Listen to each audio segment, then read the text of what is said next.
Entrepreneurs, do you have a few minutes to learn how you can truly earn an executive-level income with big-ticket sales in the digital license industry?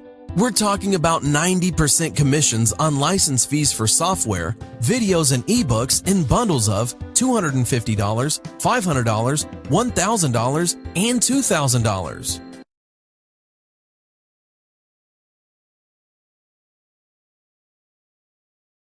In every era, traditional media channels will diminish, dismiss and ignore the new ones. They do this at the very same time that they are supplanted by the new ones. While they will occasionally spend some time or money testing a new medium, they rarely leap. This is the posture of the business people/publishers, but it also has an impact on their editorial approach. Radio shows rarely became TV shows. TV networks didn't embrace cable as they could have. The book industry generally ignores every innovation in tech. As late as 1994, Bryant Gumbel was spending time on network TV being befuddled by the internet. And in 1999, Condé Nast bought the print half of Wired but intentionally left the web version behind. 20 years ago, newspapers were in a perfect position to establish blog networks. They had their readers' attention and advertisers' trust. But they blinked. New media tends to be adopted by amateurs first.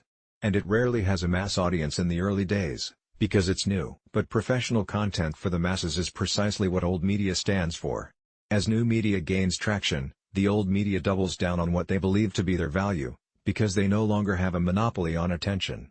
The editors at Encyclopedia Britannica were proud of the control they had over every page, so they ignored Wikipedia.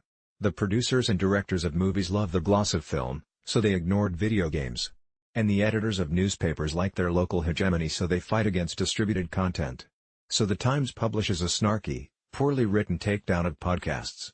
Not because it's based on the economic or cultural reality of today, but because their self-esteem requires there to be a chasm between all of these amateur podcasts and the few professional ones that they deign to create and publish. Businesses make their own choices and suffer the consequences. The Mutual Broadcasting Network was a powerhouse in radio, but no longer. The problem is that these media businesses also narrate our cultural conversation, and that narration is historically wrong and prevents people from seeing what's possible until it's already well underway. There were thousands of newspapers before there were only a few profitable ones. There are millions of YouTube creators, but only hundreds make a great living at it. And the same will be true of podcasts.